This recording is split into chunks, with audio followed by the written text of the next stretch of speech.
All right, welcome back to another episode of International Careers Club podcast. Today I'm joined by Tawanda Mutsopotsi, who lives in Berlin, Germany. So, Tawanda, if you would just like to go ahead and introduce yourself, take your time. Great. Thank you so much, Parker. Super excited and humbled to have this opportunity to have a chat with you. Trying to have some fun as well. Yeah. So my name is Tawanda, as you correctly pronounced it. From Zimbabwe, originally in Southern Africa. Yeah, the t-shirt I'm wearing actually represents the neighborhood that I was born in. It's just the nickname Chi Town, not Chi Town, Chicago, but this is Chi Town from or Chi Town from Zimbabwe. Yeah, so currently I'm based in Germany, Berlin to be specific. I'm working in tech, focusing on global FinTech risk. And Yeah, man, there's a lot to say because I'm quite an uncle now. I'm quite the uncle. I'm quite old. But From Zimbabwe, where I was born, to where I am now, there's 8 countries in between that I've lived in across, I think it's 4 continents now. So it's pretty, yeah, quite the story. But I think for now, I'll just try and leave it at that, and then we can delve into details as we go. Yeah, and one thing I want to talk about before, I don't know if I did at the start of the last meeting that I did, and my Hmm. partner as well, but the way that I know Tawanda is he attended the Asia School of Business in Kuala Lumpur, and he was one Hmm. of the students under my father, and I met him, Hmm. and recently he came to Boston, and we were talking and chatting. I thought I thought he would be a great add to the National Careers Club, not only because he's lived in so many places, but me and a lot of my partners who work here are also really interested in working in business. And Tawanda having an MBA, that's kind of like right along the lines of like what demographic we kind of want to fit. So I just think your story is so interesting because it's so non-traditional from like everywhere else. Like a lot of people, they start in a Western country, like in Western Europe or the US, or kind of like they go to like international school. Can you like tell me about what it was kind of like growing up in Africa and how you were how like leaving Africa for the first time, like what was that like? Cool. That's an interesting question. But As I answer the question, I want to make it specific that Africa is huge, right? So there's always a misconception. If you ask someone from West Africa, for example, what they're exposed to, what they're used to is different from someone from North Africa or East Africa, Central Africa, or Southern Africa. So I'm from Southern Africa, Zimbabwe, to be specific. So growing up in Zimbabwe, specifically, was yeah, it was quite interesting. I mean, it wasn't a fancy childhood, to be honest. The neighborhood I grew up in is pretty much almost similar to what you would call projects in the US, in as much as I mean, it's a bit different. Because it's not like how the housing projects, the idea behind it is almost similar. Yeah, so it wasn't really, a fancy or rosy childhood, but nonetheless it was quite interesting. I learned a lot. I enjoyed. I had a good time.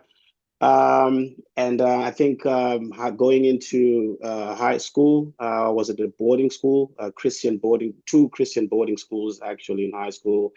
And besides, they both focused really much on education excellence. Outside of that, yes, we were encouraged to play sports. I played lots of sport, but then that was really not the main focus. And then soon after that, I worked first, in a sense, because there was no money for me to go to university because I really wanted to go to university outside of Zimbabwe. At the time, it was a trend.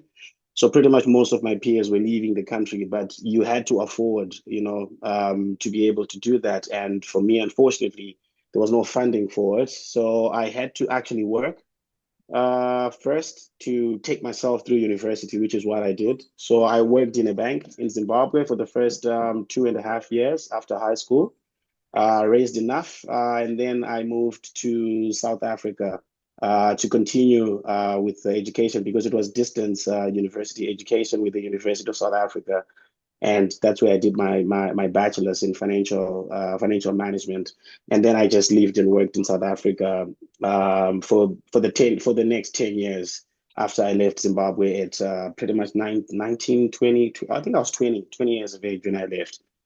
And then moving on from there, the experience I got was really good, right? Because I had to start working at a very young age. I had to learn to be responsible. I moved out of the house. I moved out of the country. So, I was all alone in a foreign land. I had to quickly man up, which was good. It wasn't easy, but it was good now that I look back. And then also, working at the same time, it's also unorthodox, especially for a bachelor degree, because most people, they actually just go full time into university, which is ideal. But I was working full time. So, university was actually part time. So that, just navigating that aspect was not easy. But bridging the gap, well, it was okay eventually. So yeah, so that's pretty much my first few years in South Africa. I also then did a postgraduate diploma in risk management from the same university, and the setup was the same. I was working and doing my education part time, and then I think the experiences I got from all that were still missing something, right? And I felt, working work wise, I wasn't really progressing because the industry I was in, it was the financial services industry, but a niche part of it which focused solely on foreign exchange, right? International money transfers, cross-border foreign exchange transactions. And there was only so much that you could do, right? There's only, the career path and the ladder to the top was not that simple. So, I figured work experience wise, I lacked, an international experience, right? The exposure internationally was missing totally. So I had more of local or regional expertise or experience, and also, at best junior to mid level management. So something was missing, right? And this is where the MBA came into play, the idea to even go for an MBA. And the person who actually pushed me to go for it, funny enough, was a friend of mine that you met recently in DC, Samantha. Oh So yes. she's the one, yeah, she's the one who actually pushed me into it. It's a funny story because I was actually trying to hit on her. When I met her, my goal was to hit on her, right? And that's what I was about. But then, she saw something in me that I probably didn't really see in myself. And she's the one who planted the idea in my head that I could actually go abroad for that education and try to bridge the gap, that I had identified on my own, which was the lack of international exposure and experience. And then, after that, ASB happened by chance as well. Well, firstly, thanks to Sam, and then thanks to a lady called Emily Price, who was working at ASB at the time when it was still a very new concept, a new school. Mm. So, yeah, I'm sorry I took long to explain it, but this is Oh, the journey, that took me to Malaysia. I actually never imagined myself in KL. I never imagined myself, getting sort of, Western education, but in Asia. But then it turned out to be one of the best decisions I've ever made in my life. So that's pretty much how much. So that's pretty much how the journey um, unfolded from Zimbabwe pretty much to Malaysia via South Africa. mm. And then, so one like kind of question that I had for you, because I think like I see this in a lot of the people that I talk to, like my peers today. People like not really sure like what they want to major in or what they want to do Hmm. college. How did you land on like finance or business? Because you talked about how like the MBA, Sam motivated you because that was like there were so many possibilities that could come from that. But how did you initially land on like finance or business? Were you considering other types of majors or like career paths at all? So interestingly enough, finance was not even my choice. Um, yeah, in primary school, high school, I think I always knew where my strengths were, and they were pretty much in the arts commercial slash humanities side. So I thought I was going to be a lawyer, to be honest. I thought it would have been the best fit for me. First go through, law school, and then eventually, end up in politics, somehow. So that's pretty much the trajectory that I thought I would take, and that's what I wanted. That would have been my first choice. But then, by the time I finished high school, at the time, things were really bad in Zimbabwe from an economic perspective, and also the competition itself, because people are just insanely intelligent. The education system itself in Zimbabwe is just built on, it's either you are very, an overperformer, overachiever, or you're not. So you have a situation where, for example, you get 90% in an exam, in a final exam, instead of you being in the top five, for example, you're pretty much probably not even in the top 50 or top 100, because there's like so many people who have 95, 96, 97. But that's how the Zimbabwean education system was built on, right? Or is still built on. Now it has changed a bit, but yeah, back then. So the competition was just so stiff. So it was even difficult to me to find a straight path into law school, right? I qualified, yes, but it was difficult. And then now because of the economic, situation I mentioned earlier, you had to be strategic now, right? You had to pick a career path that would land you a job if you ended up being in Zimbabwe, or if you went to South Africa, for example, right? Because at the time, if your family could not afford to send you overseas, the only other place that you could go to was South Africa, right? So within South Africa itself, now the question would be, what career path can you take that's not complicated?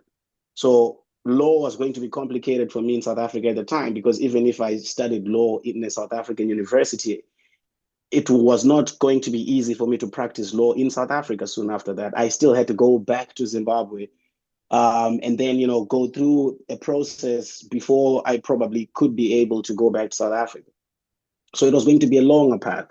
And in Zimbabwe itself, it was still not going to be easy, right? So the options that were there at the time was fine. You had to go into either finance or accounting. Those were the professions that pretty much were promising.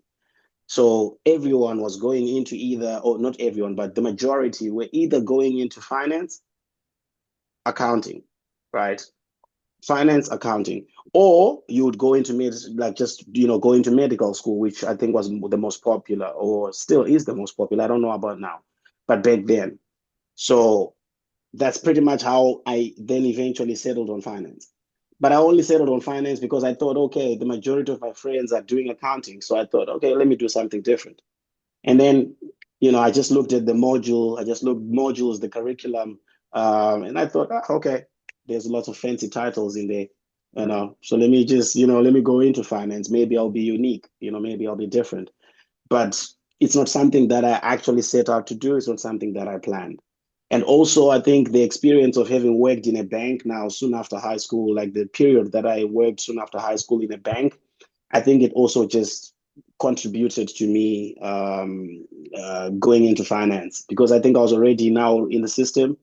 I just loved bankers, man. Like, bankers always used to wear suits and stuff. So, it's something that I always wanted to do, look fancy in a suit and then speak fancy finance language, even if, sometimes you're just not even saying anything that makes sense. But long story short, that's how I ended up, in the finance field. And then I just grew into that.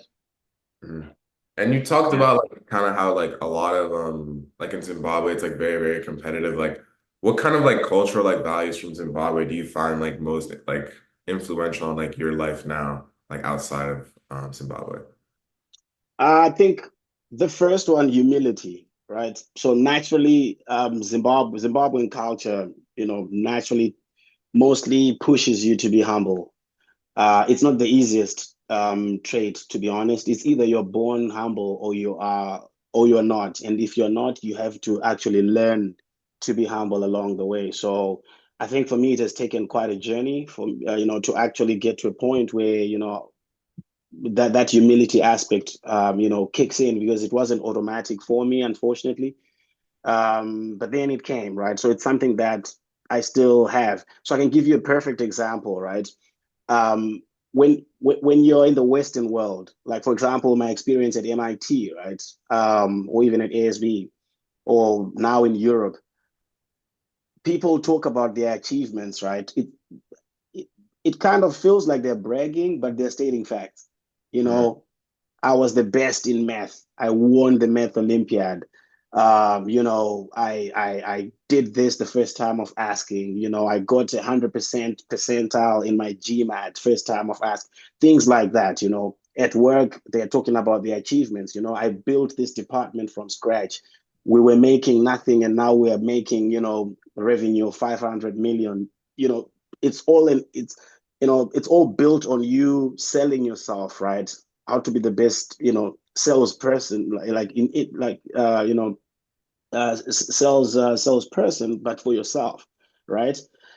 And from a Zimbabwean perspective now, that is considered bragging.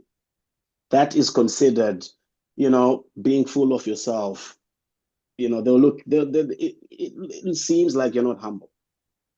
So it's things like that. That's, I think, where the humility aspect is coming from. I'm trying to just like make you see how it can easily be interpreted differently. Like what's normal in the West, in Zimbabwe might be looked at, differently or frowned upon. But this is back then.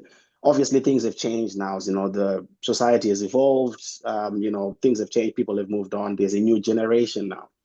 So I'm just, talking about my own experience. So I think that humility aspect is still something I carry with me. Like I always have to ask myself, if I talk about this in this way, am I being pompous? Am I being extra?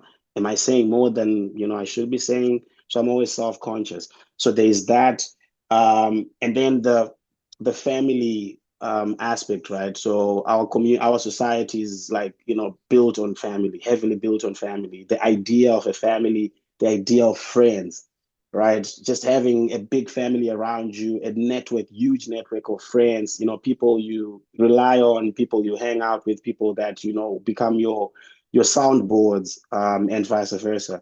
So that aspect in Germany, for example, it's a different story, right? Because their culture is different. People can survive on their own. Like, they don't need to know the neighbor's name. They can live, for years without even knowing their neighbor's name, right? People are individualistic. They're doing their own thing. So it's a bit different for me because I always need to know, like, there's Parker down the road, and his dad, Sean, they're my friends. Weekends we can go and play basketball together. We can do things together. We can watch sports together. Here in Germany, it's a bit different. So that family value, family aspect, it's something I still carry. And it also explains part of my, constant traveling. Because like when I came to Boston, I was actually on my way to Pittsburgh, if you remember, for my niece's graduation. Yeah. But because I have that network, right, in Boston, these are people like Sean, right? Sean became more than just a dean to me, right? He became a mentor, but he also became like an older brother. I look at him like this is my big bro. I can talk to Sean about anything outside of education, outside of career. So because of that, I had to pass through Boston. It was imperative for me, to pass through Boston, catch up, just see how Sean is doing. I met you as well. He's always spoken highly of his kids. And in Malaysia, we never got a chance to meet, or in Hong Kong. So this was my opportunity to also meet you. So that family aspect also explains, the constant traveling because in Germany it's difficult. But if I go to the UK, oh man, like I can spend 2 weeks just traveling up and down that entire island because I've got Mm. family and friends everywhere there. So that I've also still kept. And I think the last value from Zimbabwe, from Africa, a Zimbabwean specific or Africa specific value that I still have, I think it's yeah, I mean love, just yeah, just showing love. Like I try to be there for those that I love in any sense, in any aspect, be it professional or personal. I just try to spread the love around me. It's whether it's being reciprocated or not. I'm not doing it to get recognition or to, for someone to return the favor, but I'm doing it because that's just not, it comes natural to me, right? So I still have that, which is difficult, to maintain in like the EU context, the European context, because, they don't really like, get too emotional about things like that. They're not really connected like that, they they can just go like living their own lives, even though they have a brother or sister down the road. They can go 20 years without talking to each other or just, showing up for each other, the small things. So yeah, Okay, I man, think I feel like I'm giving long answers, man. no, that's good. That's good. I want like as much information as possible. Like feel free to like talk like as long as you need. There's no issue with that. But the next question I kind of have for you is like working international. I think it's like a lot about it is like being adaptable to like different situations. And you talked about like the differences between Zimbabwe and like other places that you've worked, but like kind of like you worked in Malaysia, Vietnam, South Africa, Hmm. Switzerland, and Berlin. Where Yeah. do you think it was like the hardest to like adapt to like from like place to place? Like where did you think it was hardest to find like a groove and like be adaptable there? Germany, Germany, hands down. Germany is the what for in my experience now, education or otherwise, Germany has been the hardest place to adapt. It's like I was saying earlier on, the environment is just different. The culture is just different, you know, social and professional. It's just different, People just mind their own business. People just do their own thing. And I think for me, it's difficult because I thrive when I'm around, a network of peers, friends, family. That's what gives me joy. But when I'm in Germany, I find myself, indoors more and more often. And it's a very difficult act. It's an act to keep up with or to maintain. And then even professionally, when I came here, it for starters, Germany was not on my radar at the time. I wasn't even applying for jobs in Germany because I was based in Ireland at the time, and I really wanted to stay back in Dublin. I love Dublin. I really wanted to be in the or to go back to the UK, for example, or to go back to the States because that's where I have a network of family and friends, right? But then Germany happened pretty much by accident. A former classmate of mine, your father, I mean, he knows him because I was in the same class with him at ASB. He was already in Germany at the time. I think 2 years in, working for the company I'm working for now, and a role came up, and he hit me up, and everything happened quick. And before I even like really thought it through, before I really decided, I got that work visa in a space of 4 days in Dublin. And then the following week, I had to start work. So it was that quick. I really didn't think it through. And when I came, it was like, it was just a reality check. The way I transitioned into Malaysia from South Africa, the way I transitioned into South Africa from Zimbabwe, the way I transitioned to Vietnam from Malaysia, or when I was in Ireland, doing my internship in Switzerland, all these other countries that I had actually been in, right? It was different. It was seamless, right? Because of the culture of the culture in those countries. But in Germany, it was hard, hard, hard, hard. So I struggled. I think in the first 5 months, in Germany, I wanted to give up. I'd actually drafted my resignation letter, and before I could turn it in, I had a conversation, with one individual, and yeah, that's when I changed my mind because she basically just called me, she called me a softie. She said, "You're a softie, at your big age, you're a softie, you're a quitter. How'd you quit after 5 months? Germany is Europe's biggest economy. It's the heartbeat of the EU. Why would you want to just leave after 5 months? It's a big opportunity for you to learn something new, to get out of your comfort zone, be in an environment that's, pretty much pushes you to be, a bit individualistic in a sense, but also to grow, right, in a different direction. So she just said to me, "Look, I'm not going to stop you from quitting. If you want to go, go. But yeah, that's what softies do. You're a softie." And that hit me hard, because I was actually upset. I didn't show it to her, but I was upset. So when I went home, I thought about it, and I thought, no, but I'm not quitting. I'm staying. And now it's been 2 years, still here. But it's hard. It was not smooth sailing. Mm. And how long do you anticipate like being in Germany? Do you see yourself going somewhere else in Europe or even going back to Africa, or are you here long term or Yeah, that's a very interesting question, right? Because if anything, that if life has taught me anything with my career path, it's to expect the unexpected. I'm always because when I went to South Africa, I loved South Africa so much. I never thought I would leave South Africa. I told myself I'm not leaving this country, but I left. I loved Asia, especially Vietnam. It's still my favorite country on planet Earth, outside of Zimbabwe. But I know, COVID happened and I was forced to leave. So I'm getting comfortable in Germany now, that's for sure. I'm enjoying, I'm learning German, the language. So let me say for now, what I think is certain is I'll be here in the near future, right? But how long I cannot say. Going back to Africa permanently at some point is my ultimate dream. If that doesn't really happen, then Vietnam is the only other place I want to go back to, right? So let's see. Who knows? Who knows? and like what are your goals? Like you talked about like kind of family and that, but Hmm. like what are kind of your goals like within your job and like what do you kind of like strive to accomplish and what kind of keeps you like driven and like motivated? So I think I'm blessed. I've been blessed enough to have very strong minded individuals as bosses in my whole career. So in South Africa, that's where it all started before I talk about the current situation. But in South Africa, my first experience outside of Zimbabwe was very young. I had a boss, her name is Preetha Maharaj. She's like a mother to me now, mentor mother. But she was very intelligent, smart.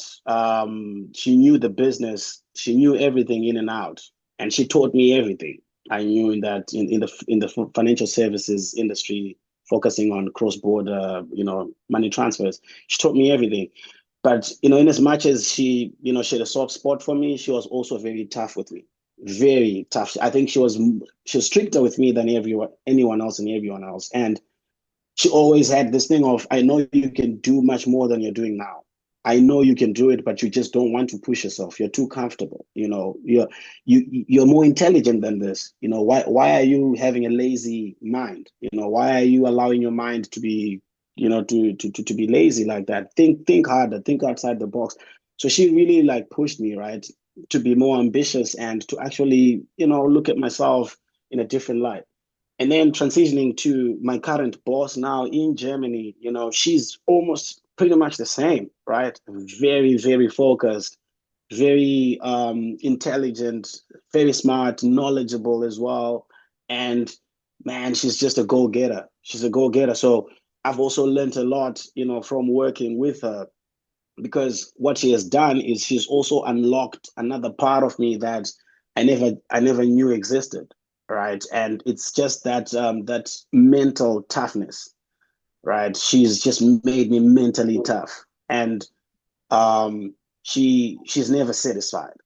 Like, she's not one of those people that will pet. You do a good job, she doesn't pat your back, you know. So at first, in the first days, I used to think, okay, like, know, is there anything wrong? Like, sometimes, you just expect, someone to pamper you, to, hug you. Hey, good job. You've done a good job. This is great. No, she's not doing that. And I only realized later on that for her, she's looking at the individual. She's looking at me, and she's already seen things that I haven't seen about myself. She's picked up certain traits, and she knows, that I can actually be better than I am right now, or greater than, I think I can be, right? So when I do something good for her, it's that's just something that comes natural my experience is now, up to now. But she's not convinced because she's saying no, but you should be aiming higher than that. What you're doing now is something you should be just doing daily. It's not an achievement. You should be aiming to do like greater things. You should be, she has this thing, right, of giving me a title. Like she refers to me with this title that is 3 grades above my current title right now.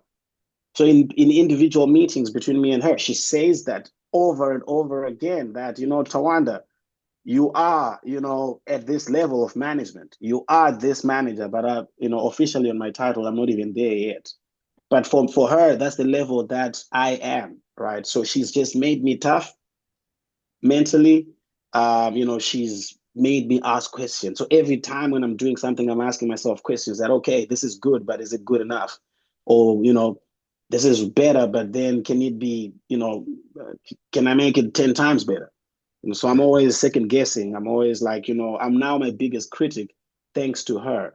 And now I'm not settling as well. Like I'm not celebrating easy wins or quick wins, because that should come with the territory naturally. I should be thinking more like, I should be aiming way, way, way, way higher. So that's pretty much what's driving me right now. And I'm just blessed that I was, lucky to have these two women that I mentioned because they're the most career-wise, especially when it comes to like, having a boss who's a leader. It's those two people that I'll talk about when it comes to my professional journey. Those two ladies, one in South Africa and one here in Berlin. Mm.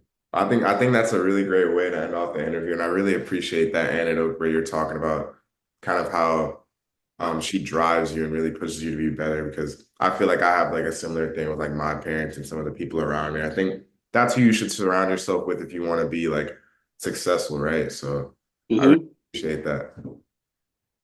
All good, all good, all good. All right, well, And I think you're lucky as well, right? You're lucky as well because of the parents, the type of parents that you have. The journey they've walked, professionally, it's amazing, right? And I think they've gone through a lot, especially in the US or live, in the US context, right? Historically, it wasn't easy for people of color to even, be breaking barriers or to be aiming higher because you had to aim to, you just had to aim to get up to a certain level, which was set, the level that was set for people of color. You couldn't dream beyond that, even if you were capable of. But, they were lucky enough to go through all these transitions that the US has gone through, right? And they are where they are, and you guys are lucky because you don't have to, go to the internet to understand a lot because the internet and the encyclopedia is right in front of you in the house. They pretty much have gone through it, and they've come out on the other side unscathed. So it's cool, and you've got a dope story, man. Like, an American person of color growing up in Hong Kong. It was Hong Kong, right? yeah, Hong Kong and Hong Malaysia. Kong, then Malaysia. Now you're back in the US. I mean, man, it doesn't get any global than that. So yeah, I wish I could be. I wish I had gotten that same experience too when I was your age. I think your experiences shaped who you are today, and I think that's what makes you so great, Tawanda. Um, Thanks, man. I really appreciate you coming on here. I think this is going to be one of our better episodes. So I'm gonna end the recording here. Thanks you guys for watching. We hope you enjoy this and stay tuned for many more podcasts. I think the next thing you should start adding as well in the podcast, at some point we should have people asking questions too, because I'm sure, you know, e- everyone who's watching would have so many other questions, things that maybe benefit that can benefit them in their, academic journey or, professional journey as well. So yeah, but I'm really excited for you in this podcast. I would love to see it grow. I know it will grow, and I would love to come back at some point and actually have this Oh interview in yeah, that'd person. be cool too. A little like retrospective, it'll show like the progress that you've made, right? I think that's great to illustrate. Yeah, I would want to come back as an alumni. I want to be introduced as the podcast alumni. Yeah, for sure. All right, well, thank you, Tawanda. I really, really appreciate it. Uh, Thanks, man. All the best. All the best. Appreciate it. Appreciate you inviting me. This was fun. I yeah, hope I likewise. hope it was educational in some sense. Oh, for sure. Absolutely.